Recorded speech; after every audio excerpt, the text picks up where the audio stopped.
You can start out with such dislike, but then you can find out that you have some shared elements in common, and you can come to understand and know a person more fully. And that seemed to me such a remarkable experience.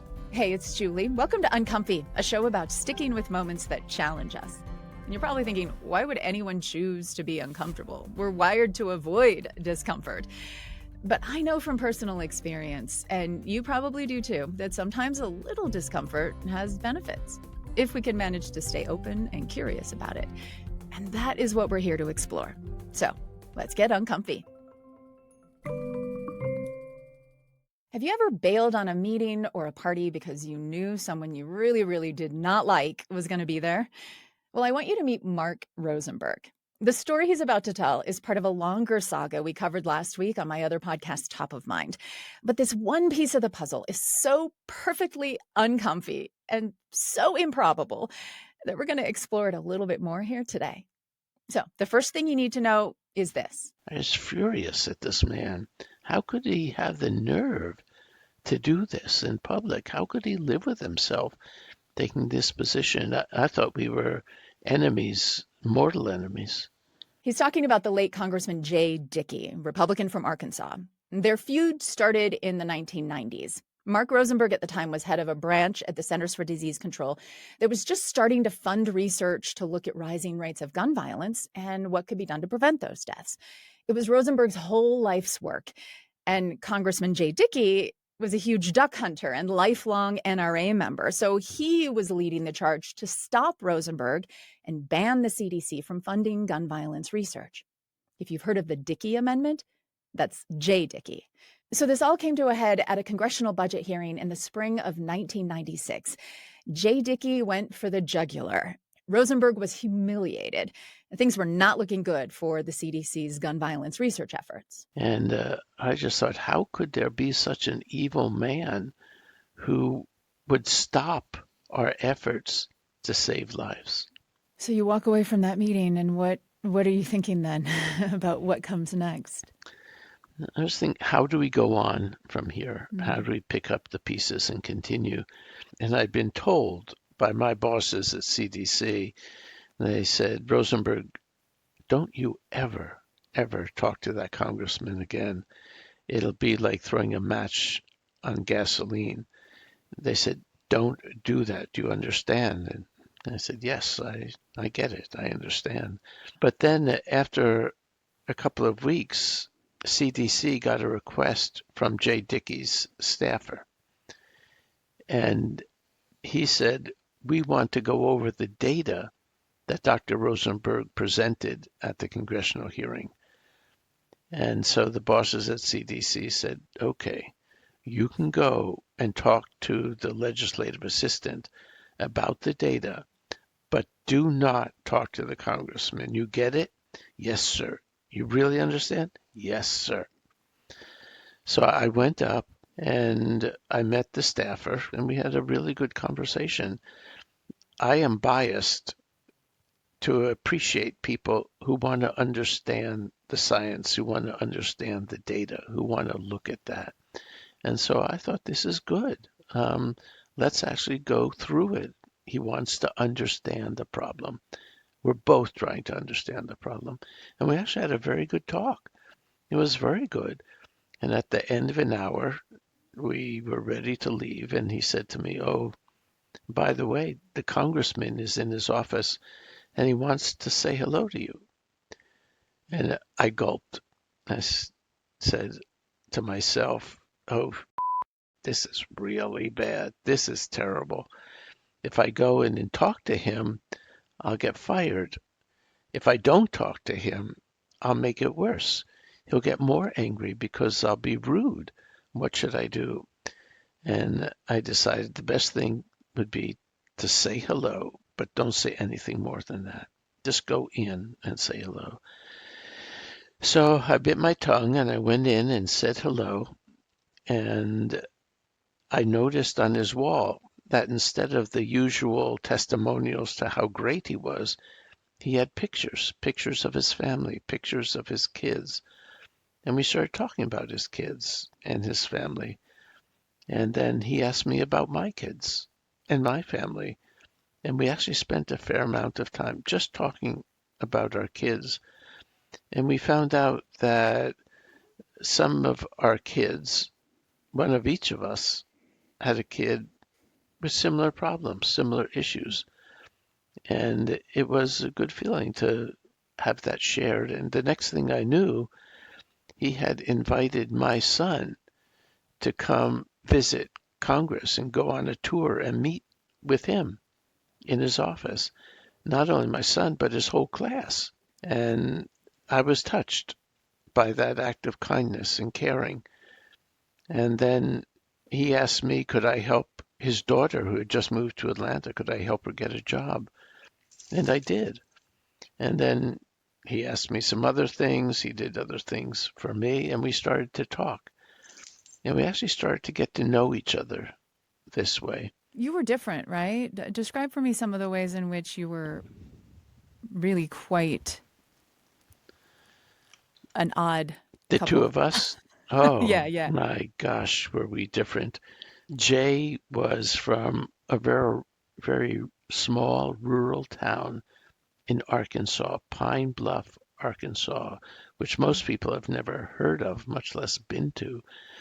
And he grew up um, as a lifelong NRA member, and he was a Republican, and he was a born again Christian who believed very strongly in his Christian faith. And I was this curly haired, overeducated Jewish kid from the Northeast. We couldn't have been more different, really. And the more we talked, we got to actually like each other and understand each other. And that was really an important step. Yeah, it's how did that happen? Like, did he engineer that? What? It's just so improbable, given how he had behaved toward you in public and how, how you felt as a result of that. What do you I think found was going on there?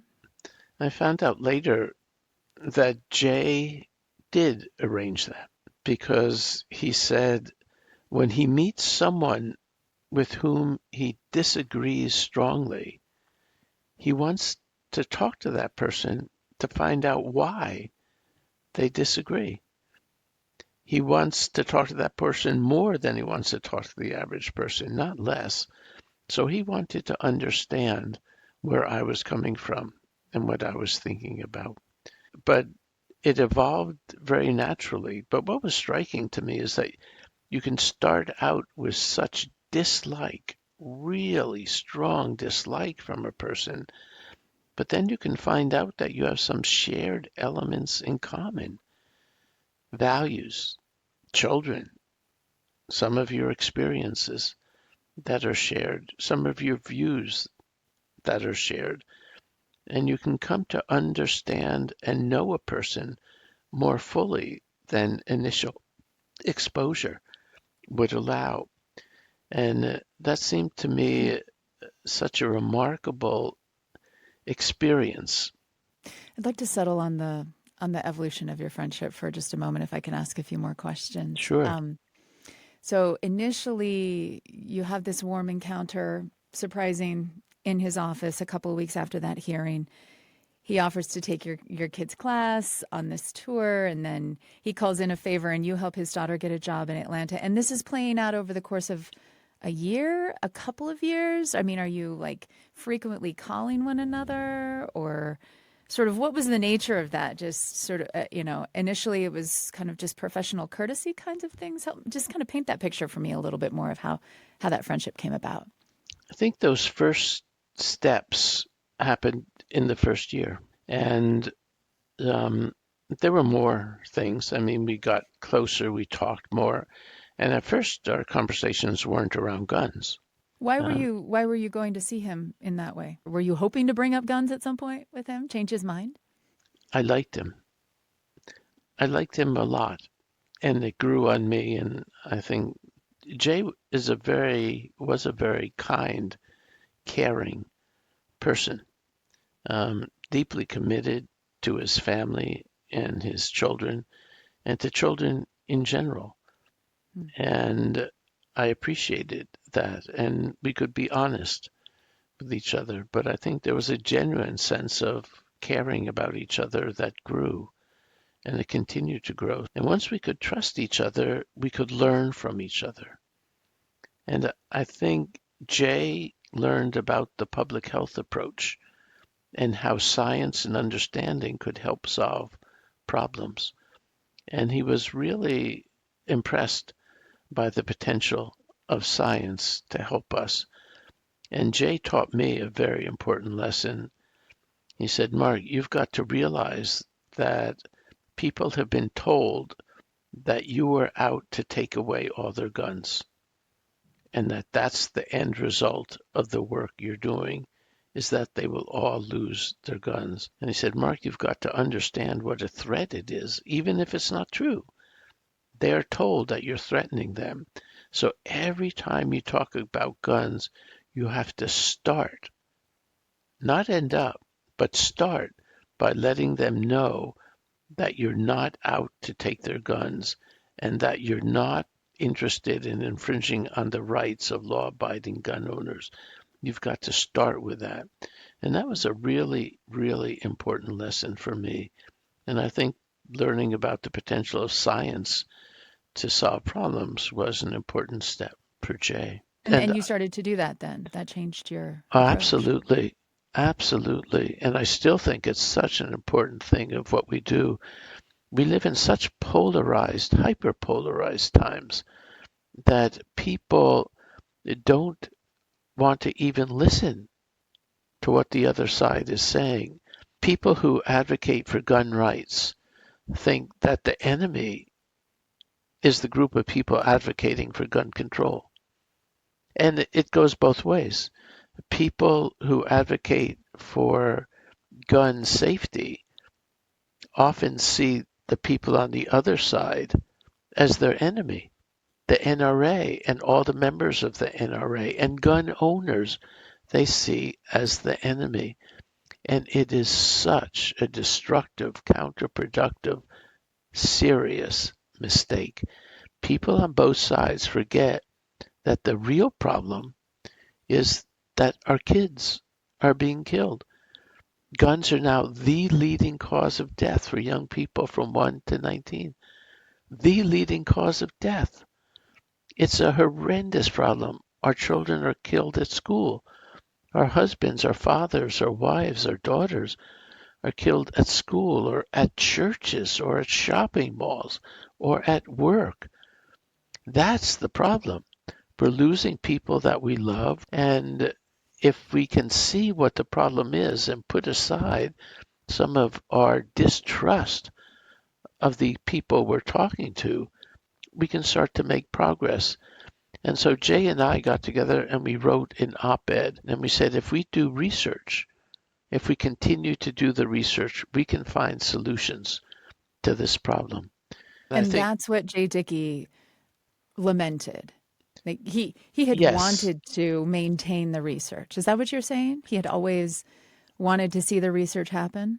Not in the very beginning, but once we started talking and once he listened more and saw the results of the research, he came to want it continued and saw the importance of it. And he thought that what was happening in terms of gun violence, school shootings, mass shootings were increasing. He thought that that was a horrendous thing and that needed to be stopped because that was taking away our kids. It was taking away our children. So yes, even before he publicly acknowledged this in 2012 in that op-ed we wrote together, he was starting to think that this was a mistake to stop the research. And we were starting to talk about how could we get it restarted. And unfortunately, Jay died in 2017. And they had a very big funeral for him. It was attended by 500 people. The governor was there, the senators, all the congressmen from Arkansas, every member of the congressional delegation was there. His family asked me to give the eulogy. And for me, that was a very special event and very meaningful and very moving event for me. And I'm sure people thought strange that this person from Pine Bluff would have this Jewish person come and give the eulogy at his funeral. Um, but it meant a lot to me, and I still feel very close to his family. His wife, Betty, became interested in taking on Jay's work to get the research funding restarted. That next year after Jay died, Betty said, "I'll work with you. Let's go together." She said Jay had big shoes to fill, but let's try to do this together. And the federal funding for gun violence prevention research was restored for the first time after a drought of nearly 20 years. There's a whole new generation of folks doing this research, and I wish I could show this to Jay. I think he would be absolutely delighted about this. I think one of the worst aspects of this current atmosphere of distrust, disinformation, and hyperpolarization is that a lot of people say, we're never going to solve this problem. They give in to fatalism. They say there's 400 million guns in the United States. We're never going to be able to make them all safe. We're never going to be able to protect kids. That's not true. We can, and we can learn how to do it. We can learn how to do it in a way that's acceptable to both gun rights advocates and gun safety proponents. We can find them. We know some of these, we need to test them. Others we need to discover and do the research. But there's a way out of this. And I think things are starting to change. I think at state levels, they're starting to collect data, do information. At a federal level, we're starting to collect information that can help us discover new ways to intervene. This is a solvable problem. And if there's any message to people, I would say don't give up hope. We can get both sides to agree. We can get both sides to think together, talk together, work together. If Jay Dickey and I could come to talk and become friends, we could do this in this country on a larger scale. We can make progress. We can save our families. We can save our communities. I think there's nothing more important. We'd all agree. So let's get down to it. Let's start doing it. Mark Rosenberg, thank you so much for sharing your story. Thanks, Julie. It's been a pleasure. And thank you for getting uncomfy with us today. There is a lot more to the story of how Mark Rosenberg and Jay Dickey's relationship first led to a 20-year freeze on federal funding for gun violence research, and then to getting that funding restarted. We go into all of that detail, plus talk to members of Jay Dickey's family and a couple of gun violence researchers who've been affected by their feud-turned-friendship on the latest episode of Top of Mind with Julie Rose. That's my other podcast. Look for it on your favorite podcast app. Do you have any former foes you're now friends with? I'd love to hear about it. Email uncomfy@byu.edu or connect with us on social media. Uncomfy is a BYU radio podcast. Samuel Benson produces it, and the team includes James Hoops, Isabella Sosa, and Sam Payne. Our theme music was composed by Kelsey Ney. I'm Julie Rose. Can't wait to get uncomfy with you again next week. Hey, uncomfy listeners, it's Julie here. Quick recommendation for you. Have you heard of this podcast called The Apple Seed? It's another BYU radio program.